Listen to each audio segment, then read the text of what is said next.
A very good morning, students. Our next theorem of this exercise is to prove analytically that when the central acceleration varies as some integral power of the distance, means f is directly proportional to some integral power of the distance, let r be the distance, then there are at most two apsidal distances. At the most two apsidal distances means there are only two distinct apsidal distances. ठीक है, जैसे हमने ellipse का case consider करा था, तो ellipse के case में हमारे पास क्या था, O A, O C, O B, O D, all are apsidal distances, but we know that O A is equals to O C and O B is equals to O D. तो हमारे पास क्या आए थे, दो ही distinct apsidal distances आए थे. अब हम इसको थ्योरम में प्रूव करेंगे. Let us start its proof. Let F be the central acceleration, और हमें क्या मेंशन है, that central acceleration varies as some integral power of the distance, means F is directly proportional to R की power N. तो हम इसको कैसे लिख सकते हैं, that F is equals to lambda R की power N where N is an integer. Also we know that U is equals to 1/r. तो यहाँ यूज़ करेंगे तो कैपिटल एफ क्या हो जाएगा हमारे पास, लैम्डा डिवाइडेड बाई यू की पावर एन.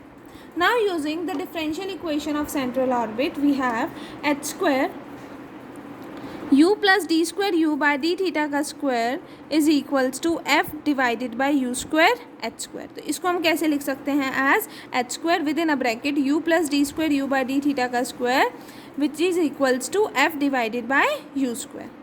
ठीक है स्टूडेंट्स, अब यहाँ पर f की वैल्यू क्या है हमारे पास, लैम्डा डिवाइडेड बाई यू की पावर n, वो यहाँ सब्सटीट्यूट करी तो हमारे पास क्या आया, that H square with in the square bracket U plus D square U by D theta का square is equals to lambda divided by U की power n multiplied with U का स्क्वायर. तो जिसको हम कैसे लिख सकते हैं, लैम्डा यू की power minus within a bracket n plus 2.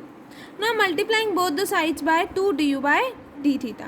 2 D U by D theta से हमने क्यों मल्टीप्लाई करा, सो दैट हमारे पास इंटीग्रेशन ईजी हो जाए.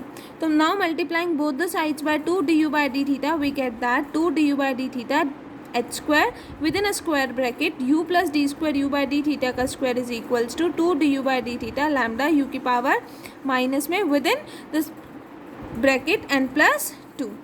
ठीक है, तो अब आपने क्या करा, D U by 2 D U by D theta को मल्टीप्लाई करा, ब्रैकेट के अंदर लेके गए तो आपके पास क्या आया, H square 2u D U by D theta plus 2 D U by D theta multiplied with D square U by D theta का square is equals to 2 lambda U की power minus of within a bracket N plus 2 D U by D theta.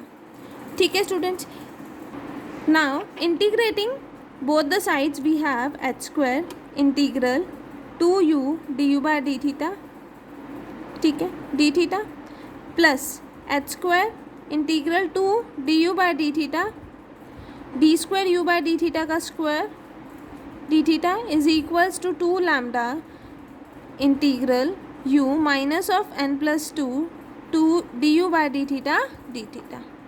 यही होगा हमारे पास. Now using the identity that integral f x की power n f dash x d x क्या होता है, f x की power n plus 1 divided by N plus 1. तो यहाँ पर u है, ये उसका डेरिवेटिव है, यहाँ पर u की पावर क्या है, 1 है, तो 1 प्लस 1 2 डिवाइडेड बाय 2 करोगे तो ये 2 से 2 कैंसिल आउट हो जाएगा, तो हमारे पास क्या आ जाएगा, यू स्क्वायर.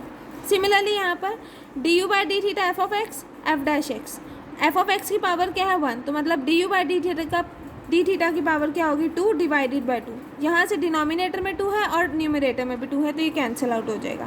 दैट इज़ हमारे पास लेफ्ट हैंड साइड क्या आई, H square within a square bracket U square plus D U by D theta का होल स्क्वायर. ठीक है, नाउ राइट हैंड साइड पे देखो आपके पास क्या है, u की पावर माइनस में n प्लस 2 डी यू. तो आपके पास क्या होगा, u की पावर माइनस में n plus 2 plus 1 divided by minus of n plus 2 plus 1. तो हमारे पास क्या आ जाएगा, 2 लैम्डा u की पावर माइनस में n plus 1 divided by minus of n plus 1 plus c1 where c1 is the constant of integration.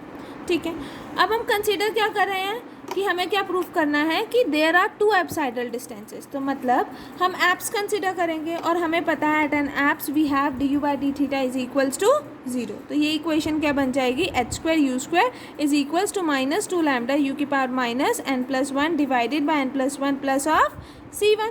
That is H square की value क्या हो गई, it is equals to minus of 2 lambda divided by N plus 1 u की power minus में n plus 3 plus c1 divided by you square. Also we know that u क्या होता है हमारे पास 1/r. तो वो सब्सटीट्यूट करा.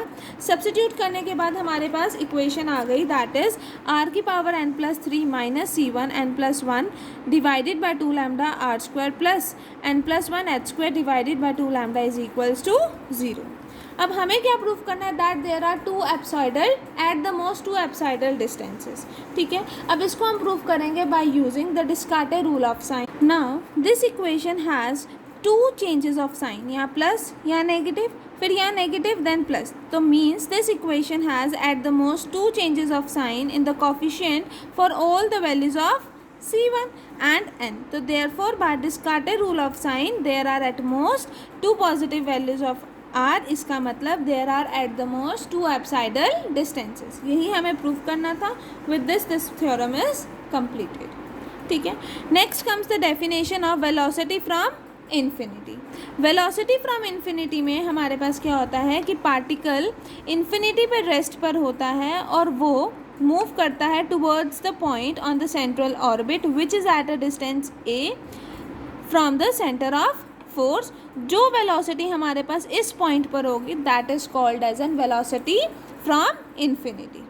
ठीक है, वही मेंशन है यहाँ पर that when a particle moves under a central force then the velocity that it would acquire if it is moved from rest at infinity to that point is called velocity from infinity.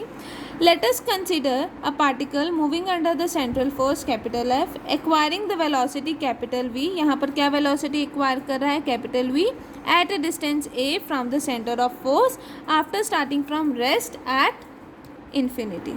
ठीक है, also we know that the pedal equation of central orbit is h² divided by p³ dp/dr is equals to f. Now on integrating हमारे पास क्या आएगा -1/2 h² divided by p² is equal to integral f dr plus of c. Now यहाँ पर हमें पता है that h is equals to pv which implies that h by p is equals to capital V. तो इसका मतलब h² by p² क्या हो जाएगा कैपिटल V का square. This is the required energy equation of the central orbit. ठीक है students, also हमें पता है कि हमारा जो पार्टिकल है वो स्टार्ट कर रहा है from the rest at infinity and acquires a velocity capital V at a distance r. तो इसका मतलब the velocity from infinity is given by 1/2 capital V² is equals to minus integral with in the limits infinity to a f dr.